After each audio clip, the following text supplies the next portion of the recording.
去看一看一座大城市不喧闹的时候会是什么样子。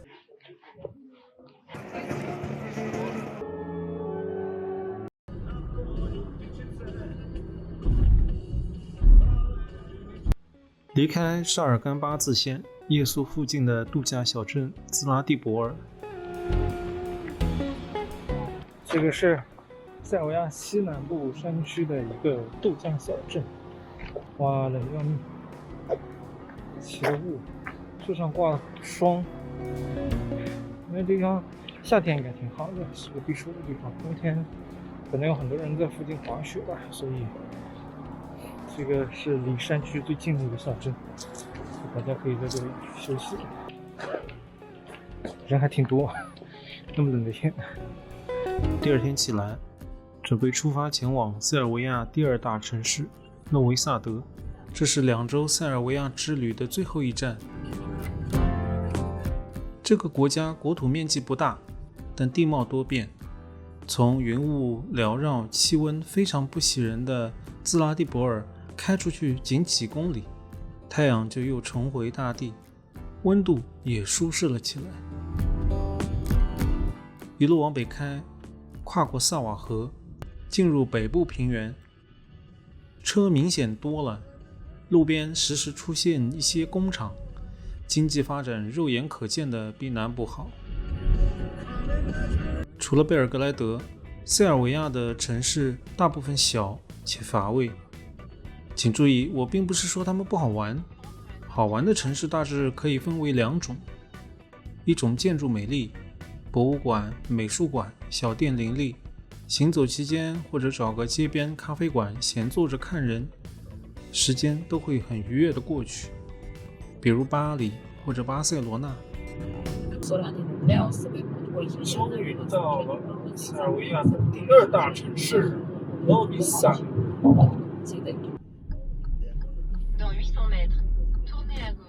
另一种城市缺乏以上这些硬件，但出色的活动弥补了他们的不足。塞尔维亚的某些城市就是这样。尼什在夏天有爵士音乐节，诺维萨德有 X 音乐节，城市充满生机，人们从全世界聚拢来，热闹多元。周六周日所有的商店和餐厅全部关门，也是挺烦人的。不知道哪里有晚饭吃。本来想大吃一顿，今天可能得继续塞尔维亚汉堡了。但在没有这些节庆的日子里，诺维萨德还能剩下什么留给我们这些孤独的旅人呢？除了贝尔格莱德，塞尔维亚没有大城市。这个第二大城市也就那么小小的。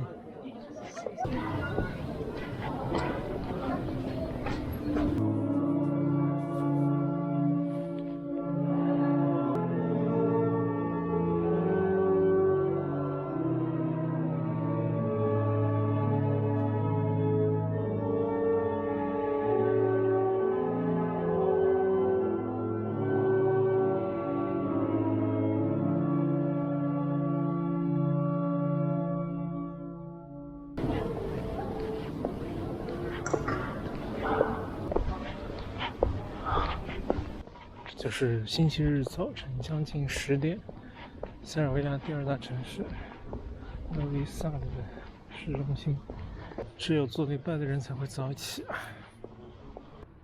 有些东西则被留在了原地。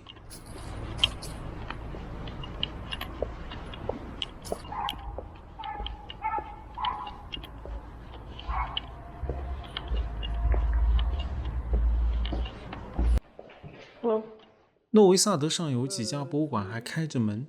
It's museum. Yes, this is the Museum of Modern Art, but it's opening in 10. Okay. Maybe for a couple of minutes you can walk and then. Okay. 我去了酒店附近的弗伊弗丁纳博物馆。工作人员友善地接待了我，这个唯一的参观者。但古老、传统、昏暗的考古博物馆陈设完全毁掉了参观的欲望。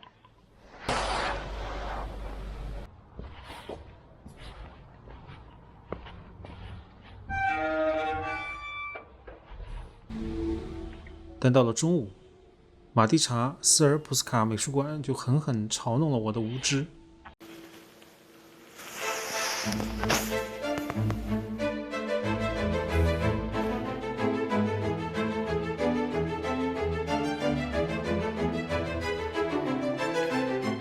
这家美术馆收藏的作品，从16世纪到2战后，从巴洛克、写实主义、象征主义到维也纳学院派、慕尼黑学院派，应有尽有。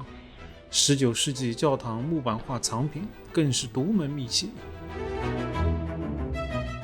美术馆的主办者是塞尔维亚最古老的文学、文化和科学机构。美术馆华丽的馆藏和恰如其分的奢华装潢，好像在佐证这个机构的雄厚实力，无论是学术上还是财力上。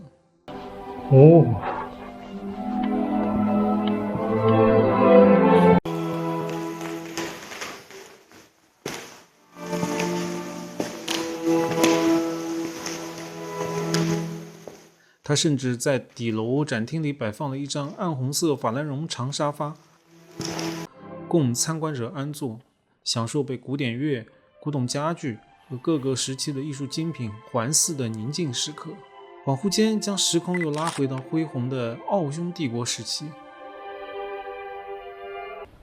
我们一直在说奥斯曼帝国对塞尔维亚的征服，征服可以追溯到14世纪，但是现在的塞尔维亚第二大城市诺维萨德却要到17世纪末才建立。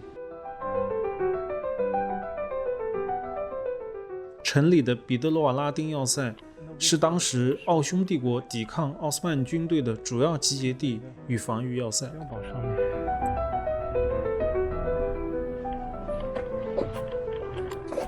This is on Chinese. You are from China? Yes. Okay, this is Chinese map. Yeah.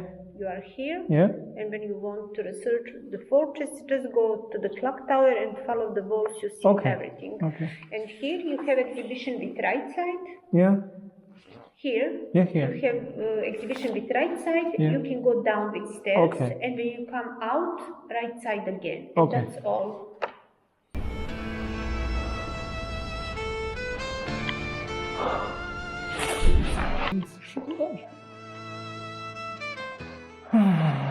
第一次世界大战对欧洲人来讲是很重要的战争。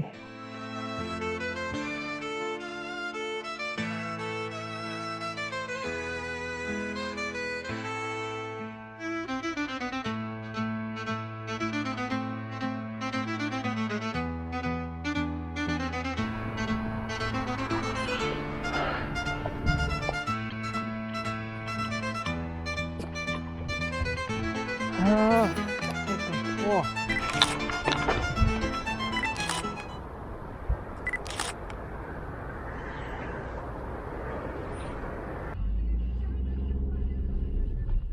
这是2周塞尔维亚之旅的最后一站。如果说历史是一面镜子，别处的生活其实也是。一次纵贯之旅其实无法真正理解像塞尔维亚这样复杂的国家，但它足以让我们这些旅人认真想一想，该如何面对并继续自己的生活。